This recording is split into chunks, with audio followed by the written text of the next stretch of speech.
a este fondo con un bono perpetuo, con algo que se llama la tasa Kicillof. Y que los argentinos tengamos que pagar todos los años una determinada cantidad de dólares gracias al error monstruoso que cometió Kicillof. De YPF, no voy a abundar infinitamente en esto, hay millones de datos, no quiero marearlos, quiero ir a los datos de la presidenta, simplemente profundizando un poco más, pero estamos también para responder preguntas. YPF, aún después de la administración española de Repsol, sigue siendo el actor clave, pero es verdad, no les quepa duda, si seguían en este camino, iba a dejar de serlo. Entonces que ningún payaso venga a decir que YPF es una... ¿Por qué no te vas a la Ahora parece madre? Que para defenderla para eso hay te que pagamos. decir que no sirve para nada. ¡Inútil! Entonces, ¿por qué YPF? Ese es el argumento.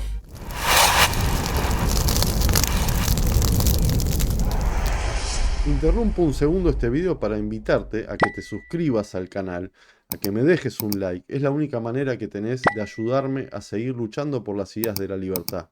Ahora sí, continuamos con el video. Luis Laborda, tema YPF.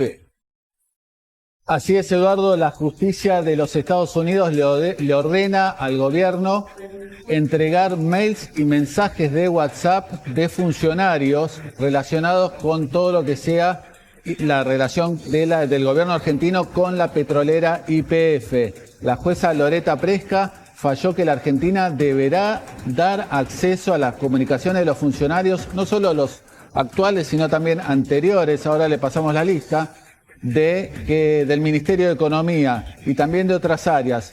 Los fondos de inversión demandan al país, recordemos que hay una sentencia por el desastre que hizo Axel Kicillof al expropiar las acciones, que no hizo una oferta al resto de los accionistas entonces de YPF, que ya tiene sentencia contra el país por 16.000 millones de dólares. La jueza ahora está pidiendo datos y mensajes de WhatsApp entre funcionarios e YPF a los siguientes: Luis Caputo, Santiago Caputo, exfuncionarios Sergio Massa, José Ignacio de Mendiguren, Guillermo Mitchell, Gabriel Rubinstein. Y la pospuso la decisión a pedido también de los demandantes sobre Guado de Pedro, Matías Tombolini y Julio Vito Velo. Esa decisión está pendiente. De todas maneras, ya exige la comunicación. Lo que está en juego acá, y lo explicamos brevemente, es que la acusación de que los acreedores no solo quieren embargar a la Argentina, sino que es mucho más fácil embargar a YPF. Y quieren relacionar como una suerte de alter ego, que es lo mismo Argentina, el gobierno argentino, que YPF, porque la manejan arbitrariamente. Entonces busca mensajes, WhatsApp, que demuestren esa relación en la cual YPF no se maneja en forma independiente, sino que es un apéndice del gobierno nacional. Digamos que la deuda, por lo menos el fallo, habla de 16.000 millones de dólares. Exactamente. Pero a partir de ese momento hay que pagar intereses diarios y creo que es como un taxi, ¿no? 2.400.000 dólares todos los santos días de intereses que se van acumulando. O sea, la deuda hoy no es más 16.000, no. Es 16.000 más 2.400.000 multiplicado la cantidad de días desde que se falló hasta hoy. Deben ser casi 17.000. Claro. Deben ser casi 17.000 millones. Recordemos que, como pasaba siempre cada vez que hay un caso y un fallo de la justicia norteamericana contra el país, mientras más tarde se cierre un acuerdo con acreedores, más se termina pagando. Claro, totalmente. Ahora, la pregunta es, ¿qué pasa si un Sergio Massa, un Santiago Caputo, un Luis Caputo o cualquier otro Tombolini o quien sea no entrega sus charlas de WhatsApp? ¿Qué pasa? Desacato. Tranquilamente desacato. Y ahí entras en problemas serios con la justicia norteamericana, que no se lo recomiendo a nadie, digamos, ¿no? Porque más en los Estados Unidos. O sea, entras en una situación mucho más difícil. De hecho, la Argentina, incluso en la época del juez Griesa, estuvo varias veces en situación de lo que se denomina desacato, que llevaba incluso acciones contra los funcionarios que no hacían caso a lo que determinaba la justicia norteamericana, que implica otro tipo de definiciones. Después lo terminó arreglando rápidamente la gestión de Mauricio Macri. Bien, hacemos una ronda de tiempo. Hablando de Kicillof, a partir del 10 de enero vamos a tener que empezar a pagar, por una decisión judicial, los 16.000 millones de dólares por el juicio contra YPF. ¿Qué decisión va a tomar o tomó el gobierno, el Poder Ejecutivo, sobre esto? Bueno, nosotros, acá hay un problema porque la plata no la tenemos.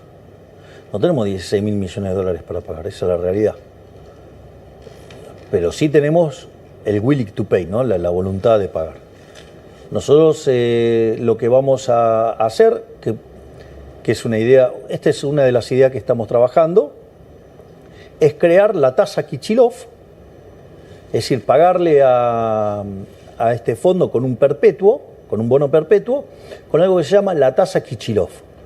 Y que los argentinos tengamos que pagar todos los años una determinada cantidad de dólares gracias al error monstruoso que cometió Kichilov. Y que todos los argentinos recordemos todos los días esa barbaridad que hizo Kichilov y que hace que todos los días tengamos que estar poniendo una determinada cantidad de dólares para pagar el error de un chico, digamos, que claramente su perspectiva ideológica perjudicó a los 46 millones de argentinos. ¿Cómo sería eso? ¿Me llega a mi casa todos los meses? Sí, vas a tener un nuevo impuesto que se llama tasa Kichilov, que es para pagar el desaguisado de un amateur, ¿no?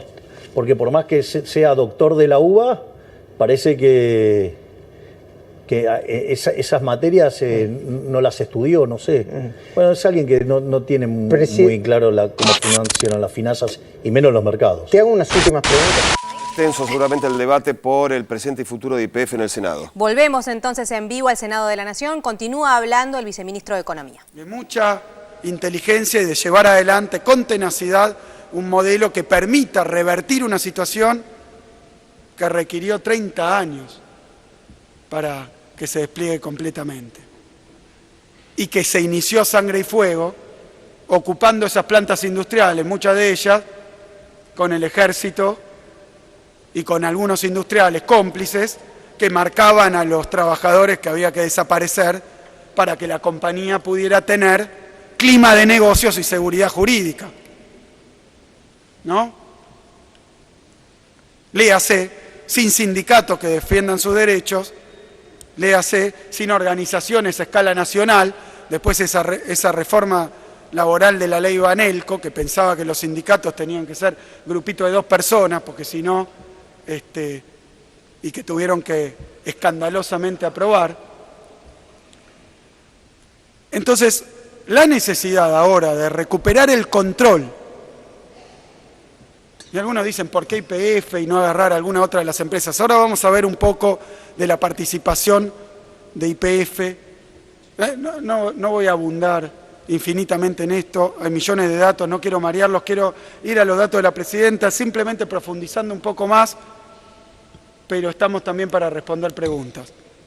YPF, aún después de la administración española de Repsol, sigue siendo el actor clave. Pero es verdad, no les quepa duda, si seguían en este camino iba a dejar de serlo. Entonces que ningún payaso venga a decir que YPF es una empresa sin importancia. Ahora parece que para defenderla hay que decir que no sirve para nada. Entonces, ¿por qué YPF? Ese es el argumento. ¿Por qué YPF? Si controlar YPF no sirve, si es un pedacito chiquito del mercado. La reducción de la participación de YPF en el mercado es el resultado de la propia política de YPF.